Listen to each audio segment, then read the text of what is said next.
태고 설교학 이분이 이제 이야기하는 태고 설교학이란 말 그대로 설교문의 태고 원리와 지침을 정리하는 설교학이다. 설교학이 두 갈래가 있는데 이제 작성법 설교학과 태고 설교학이. 작성법은 작성하는 거고 태고는 이제 작성한 것을 되짚어 보는 것이죠. 태고의 목표는 이분은 그 바르고 힘센 설교를 강조하고 있습니다. 그래서 메시지의 내용이 철저히 성경에 뿌리 내리고 있다는 의미에서 바른 설교이고 그러면서 청중의 마음을 파고드는 커뮤니케이션 효율을 품고 있다. 그래서 힘센 설교다. 그래서 바르고 힘센 설교가 갖춰야 될 4가지 조건. 첫 번째는 성경 본문에 기초한 선명한 주제에 대해. 두 번째, 전략적인 대지와 구조. 세 번째, 충성된 예화와 이미지. 네 번째, 잘 들리는 말. 선명한 주제, 그다음에 전략적 대지, 충성된 예화, 잘 들리는 말이 태고의 4가지 범주가 되겠습니다. 저는 개인적으로 이 책 읽으면서 이분이 얘기하는 바른 설교, 힘센 설교라는 이 바른과 힘세다는 단어가 너무 매력적이었어요. 이 두 단어가 설교를 표현할 때 우리가 어떤 단어를 표현할 수 있을까라는 그냥 고민을 해본다면 설교는 본문에 근거한 바른 메시지가 담겨져야 되고 그리고 전할 때 힘세게 전해져야 되거든요. 이 두 단어를 가지고 이 책을 써 나간다는 것 자체가 저한테는 너무 좋았어요. 힘세게 전하는데 잘못된 얘기를 하면 또 그것도 안 되고 전할 때는 힘있게 전해야 되는 건데 설교를 이 두 가지를 다루고 있다는 키워드가 너무 좋았고 너무 정확한 통찰이다 이렇게 여겼고 또 한 가지는 책 제목이 태고 설교학입니다. 이 태고 설교학이라는 전 책 제목을 딱 읽는 순간 저는 어떤 생각을 했냐면 이 책은 설교문에 관련된 책이구나 이렇게 느꼈어요.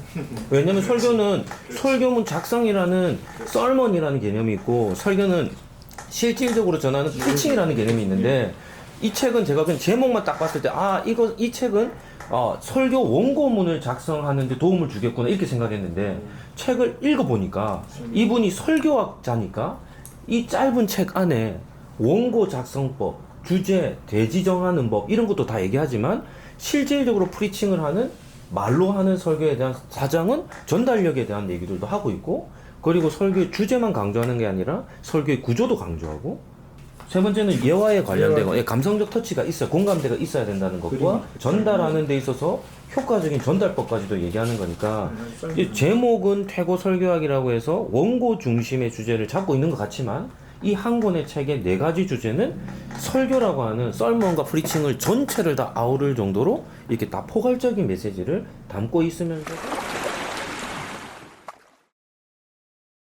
제일 가슴에 와닿았던 부분도 여러 가지 많았지만 이 진실한 열정의 출처는 메시지에 대한 확신 그리고 청중을 향한 사랑이다.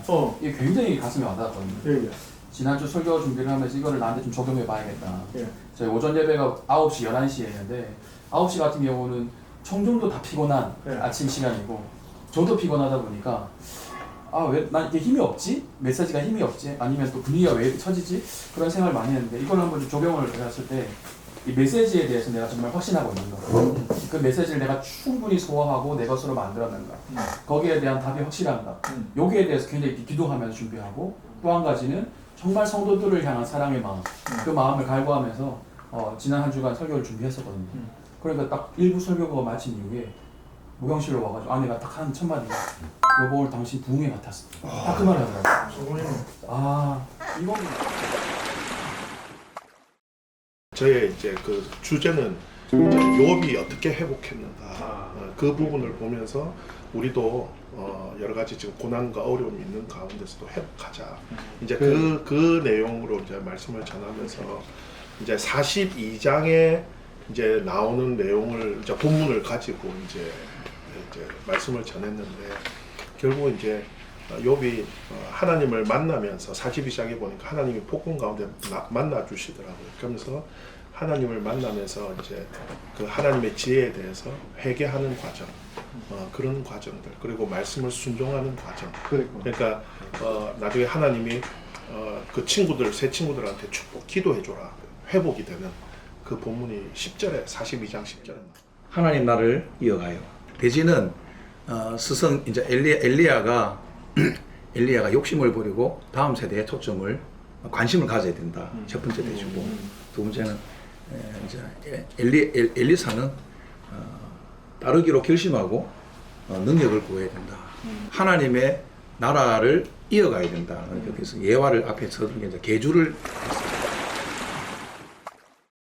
타이틀은 이스라엘의 일곱 절기를 구속사적 관점으로 보는 겁니다. 그래서 하나님이 구약의 절기를 명령하셨는데 구속사와 어떤 관계가 있는가라는 이런 주제들인데요.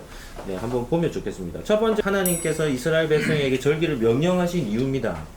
뭐 이유에 대해서도 제가 성경 본문을 좀 많이 찾아봤는데 명확한 이렇게 목적을 제시하는 부분들은 많지 않아 가지고 일단은 신명기 16장 16절 17절 말씀을 가지고 이렇게 좀 설명을 하겠습니다.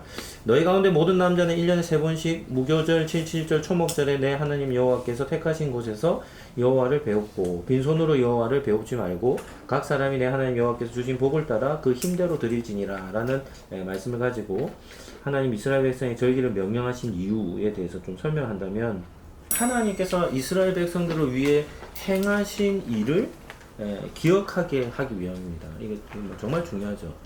그래서 구약의 선지서를 열 때마다 하나님이 입을 열어 선지자들 통해 말씀을 전할 때마다 계속 똑같은 말씀만 하나님 하시거든요.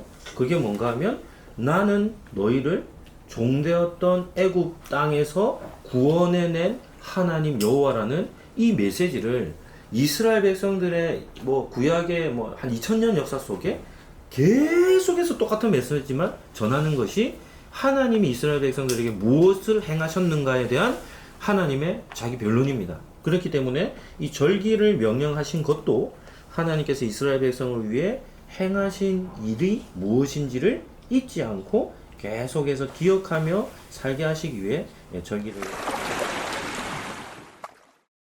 제가 첫 번째 주제가 산상설교가 하나의 설교인가 라고 했을 때 제가 바로 답을 달아놓기는 제자도에 관한 예수님의 가르침의 모음집이다 이렇게 되어 있거든요. 그러니까 산상설교는 예수님이 한 번에 다 한 설교가 아니라는 거죠. 그렇게 그 밑에 잠깐 제 책에서 따온 건데, 그러니까 산상설교의 내용 중 많은 부분은 마태복음에만 발견되나 절반 정도는 누가복음에도 있는데요. 근데 이 누가복음에서는 이 산상설교의 내용들이 다 산재에 있는 거죠. 그리고 어떤 것들은 표현은 똑같이 사용되고 있지만 알고 보면 문맥상 의미가 달라요. 그래서 산상설교는 예수님이 전했던 하나의 설교가 아니라는 것을 해보면 좋겠다 싶고요. 형식적으로 보면 1년의 축복으로 시작하죠. 그리고 마지막에 보면은 그 집을 짓는 비유로 끝나지만은 제가 책에서 따온 겁니다. 이거 무슨 얘기를 하고 싶은 거냐면요. 이미 산상설교와 같은 설교의 개요가 이미 있었을 수도 있다는 거죠. 형태적으로. 이건 제 말이 아니라 알티 프렌치라는 사람이 한 말입니다. 그러니까 마태가 이미 가지고 있는 어떤 형태를 가지고 자기만의 목적을 가지고 이 산상설교를 편집했다라고 제가 이 첫 번째 달에 설명하고 싶은 겁니다. 그래서 그 밑에 보면요. 산상설교의 특성에 대해서 이해함에 있어 이 가르침들은 철저하게 예수님의 가르침인 게 맞습니다. 모든 말씀이. 하지만 이 산상설교의 구조는 누가 만들어냈다고요? 마태가 만들어냈다는 것을 기억할 필요가 있고요. 그러면 여기서 우리가 이런 전제를 가지기 시작하면은 마태의 특별한 강조점이 뭔가라는 걸 가지고 이 산상설교를 보기 시작할 거라는 것이죠. 마태가 예수님의 다양한 말씀들을 한 곳에 모아놓은 그 방식을 연구함으로 인해서 그가 예수님의 가르침을 어떻게 이해했는지, 또 하나는 그러면 마태라는 청중들은 왜 마태가 이런 설교를 해야 됐는지, 그러니까 마태는 이것을 통해서 뭘 이 사람들에게 설교하고 싶었는지를 고민하기 시작합니다.